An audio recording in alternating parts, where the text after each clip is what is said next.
Hi everyone, this is Amanda with Martin Yale Industries, here with Samantha, and today we are looking at our P7400 folding machine. As you can see, it's not put together yet. This is something that we just pulled out of the box, and it's still got all the foam packing and everything on it. So as I talk, Samantha is going to start taking some pieces off, and this is the first time we have ever ran this machine, like set it up straight out of the box kind of thing. So there might be a blooper reel on this later. We'll see how it goes. Right now, Samantha is taking off, this is very important, this is the connector set for the exit tray.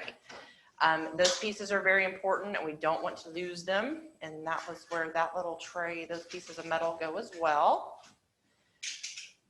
As we get further into this, we'll start talking about the specs of the machine too.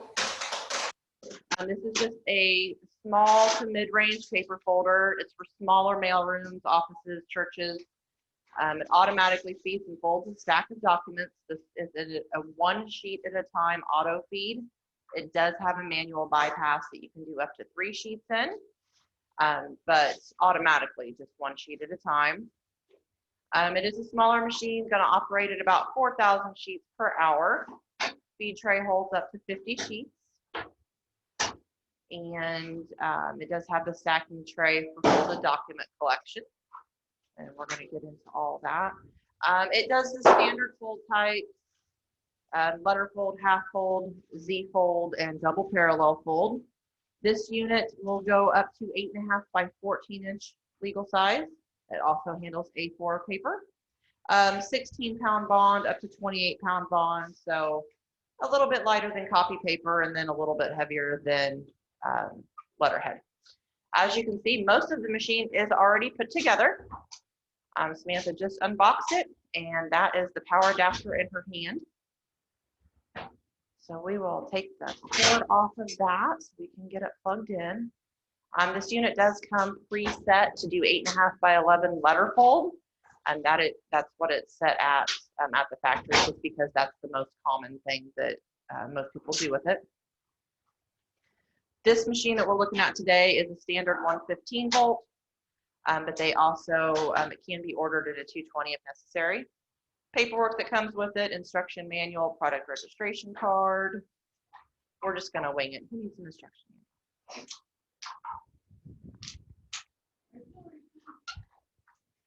manual? This little piece of cardboard there has there's little connectors that are going to hold the stack tray together, and there are some screws in that package. Very important that you do not throw that away. And that is the most common thing to have thrown away, actually, is that particular piece right there. And look how coordinated she is. She's doing so well. I would have to have help for this part. Shaking her head. This is one of the most popular folding machines that we sell. They are in stock almost all of the time. It's very rare that they're out of stock. And we are going to show you. The point of this unboxing was to show you really how easy it is to set up and to use very quickly. There's really not a whole lot to this machine. I guess I shouldn't have said anything.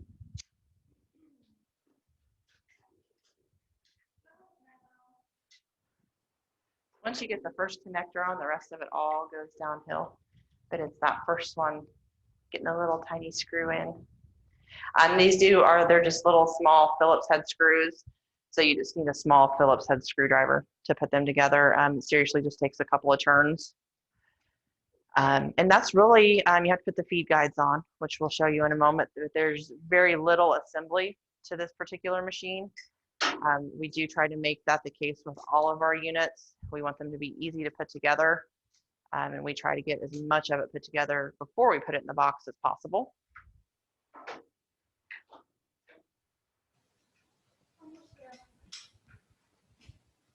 Any questions or anything while we're kind of chit-chat a little bit?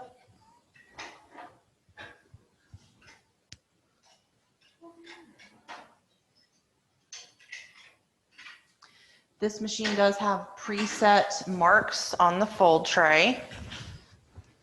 I'll show you a little bit of detail here. The trees always go over the bars and not under. The fold tables, I don't know if you heard Samantha, but there's a little silver bar underneath here, if you can see it. No, not really. But this, the trays just come out. And that silver bar right there, the fold tables always sit over the silver bar, front and back. They just slide in, sit down. And these, there are colored markings on this fold table. Hard to see on the camera because they're pretty small. There we go. But these give you the basic, most common presets on letter legal and A4 size. See that down here. There, the letter legal and A4 columns. So you do want to make sure that you're looking at the right column when you're setting these up. And then there's little arrows right beside them. And you just set your paper stop at the little arrow, left, right. And then there's a little one on the back, which we're going to show you as soon as we put it on, because we do have to set that one on top. This is your manual bypass. This is if you're doing more than one sheet, you can do up to 3 sheets by hand. On-off switch and a green go button. I always like that they make these green so that they're easy to see.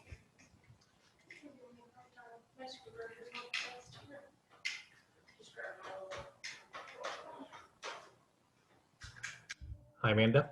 Yes. Can you do stapled sheets in that machine? Absolutely. Okay.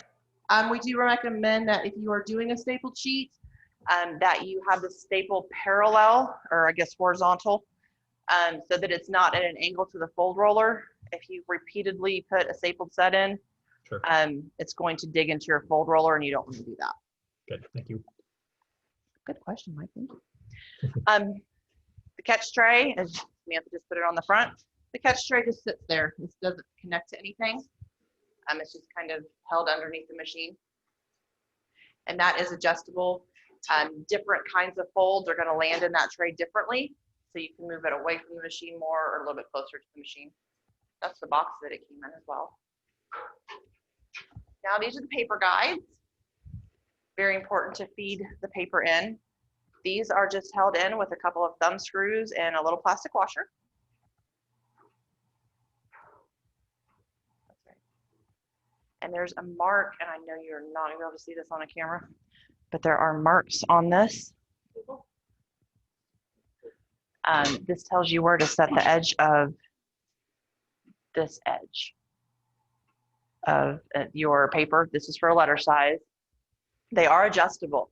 So if you have something that's a little bit more narrow, you can loosen that and push them in. You want to make sure that the paper is not squished. You don't want it to be buckled, but you want those paper guides as close to the paper as possible. Make sure you find the screw on one that has a screw. There's 3 on the back. These 2 only get screws.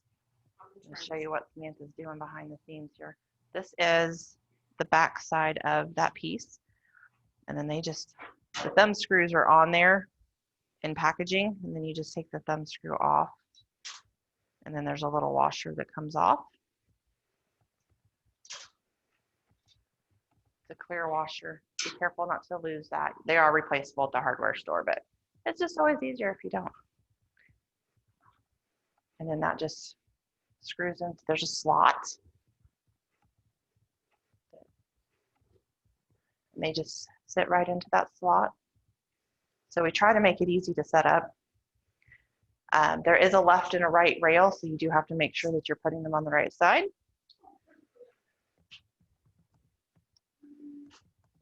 And then we're going to plug in the power adapter. Got it. And it's set up. We're ready to go. So we're going to put some paper in here. The machine, this feed table will hold, did you put the back fold table in? It came in.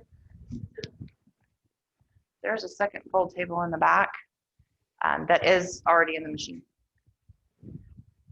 This will hold up to about 50 sheets of 20-pound paper. Our paper guides are a little bit too tight. Loosen those a little bit. That way our paper slides down and doesn't buckle. If your paper buckles in this feed tray, you're going to get a weird crease as it folds through the machine. Also, any kind of skewing, or if the fold comes out crooked, It's going to be because these feed guides are not set straight, or if it's really crooked, sometimes it can be these paper stops. If those are set crooked, that will also cause a skewed fold where it's uneven. Drop a few sheets in here and turn it on.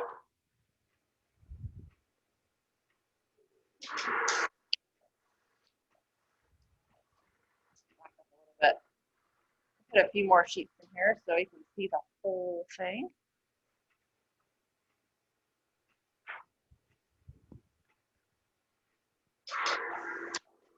Pulling them in and drops them down into the catch tray.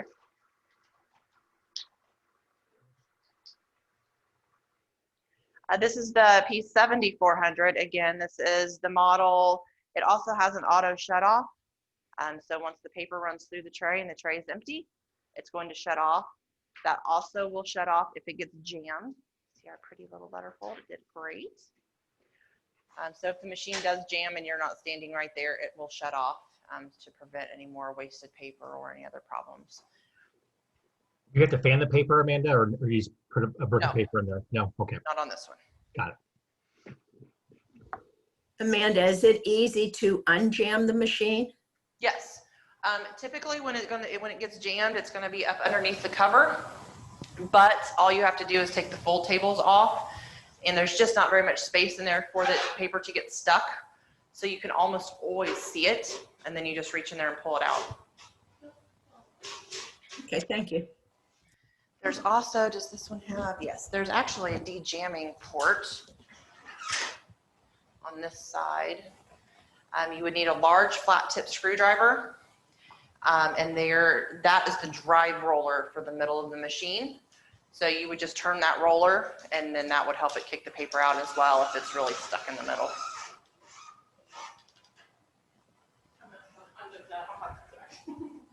Any other questions? Looks good. All right, well, thank you for joining us today and watching us learn how to set up a machine out of the box. If you have any questions, you can email us, info@martinyale.com.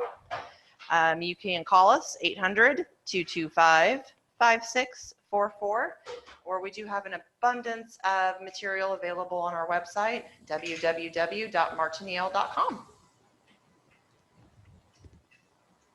Thank you. Thank you. Hey. Too.